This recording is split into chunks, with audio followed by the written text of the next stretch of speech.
Okay, Assalamualaikum warahmatullahi wabarakatuh. Nama saya Muhammad Rahizat bin Zaliman dari kelas 6 PISMP RBT 3. Hari ini saya dan kawan-kawan akan membentangkan tentang integrasi nasional. Okey, seperti yang kita tahu, Malaysia merupakan sebuah negara yang mempunyai pelbagai kaum, budaya serta agama dan kepercayaan. Ciri ini merupakan satu perkara yang menyebabkan Malaysia sebuah negara yang unik, di mana kemerdekaan Malaysia dikongsi bersama-sama dengan kaum yang lain. Untuk mengekalkan kesepaduan berbilang kaum ini, kerajaan telah memperkenalkan satu usaha untuk memperkuatkan hubungan antara kaum-kaum, iaitu integrasi nasional. Sebelum tu, jom kita tahu apa itu integrasi nasional. Okey, integrasi nasional ialah membawa masuk satu proses yang menyatupadukan pelbagai kelompok etnik dalam masyarakat melalui pengenalan atau pengujudan satu identiti yang sama. Di dalam konteks kehidupan masyarakat Malaysia pada hari ini, pihak kerajaan amat menitikberatkan tentang soal perpaduan dan integrasi nasional. Okey, jom kita masuk topik usaha pihak kerajaan dalam mengukuhkan integrasi nasional. Okey. Ekoran daripada rusuhan etnik 13 Mei 1969, kerajaan telah melancarkan beberapa dasar sosial, ekonomi, politik yang berkisarkan mengenai perpaduan nasional dan bersifat integrasi. Antara usaha kerajaan yang pertama ialah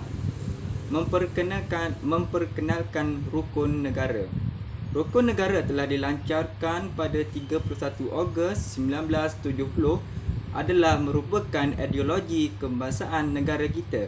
Ideologi kebangsaan adalah perlu bagi menimbulkan satu semangat dan identiti yang sama, bertujuan memupuk muafakat dalam kalangan masyarakat yang pelbagai etnik.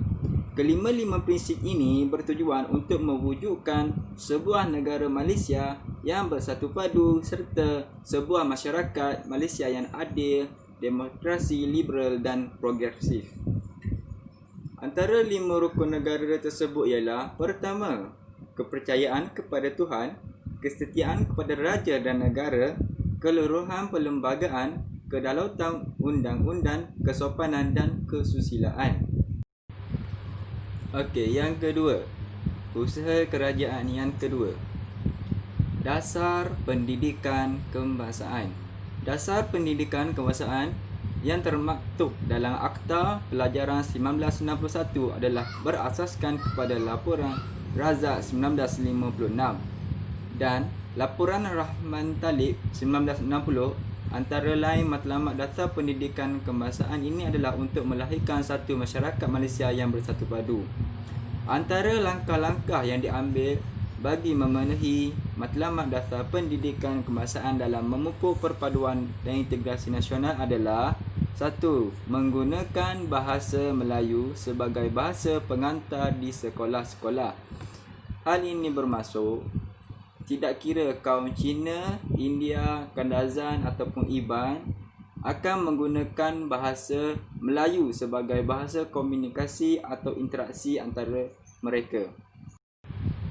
Okey, melalui penggunaan bahasa Melayu sebagai bahasa pengantar, ia memudahkan setiap kaum untuk berkomunikasi, dan ini akan mengelakkan timbulnya rasa salah faham antara kaum-kaum.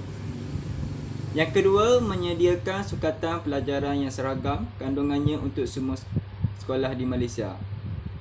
Sebagai contoh, tidak kira lah dalam satu sekolah tu terdapatnya kaum Cina, India ataupun Sabah Sarawak, hanya satu sukatan yang digunakan untuk dipelajari oleh mereka. Yang kedua, melaksanakan kegiatan kurikulum. Sebagai contohnya, mengadakan sukan permainan, sukan eka. Kita akan melihat betapa uniknya setiap kaum bermain dalam satu acara. Contohnya, bola sepak, kaum Cina boleh main, kaum India boleh main. Kan cantik macam tu. Okey, usaha kerajaan yang ketiga ialah bahasa kebangsaan. Bahasa memainkan peranan penting dalam proses memupuk perpaduan antara kaum. Justru itu, kerajaan telah menjadikan bahasa Melayu sebagai bahasa kebangsaan negara kita.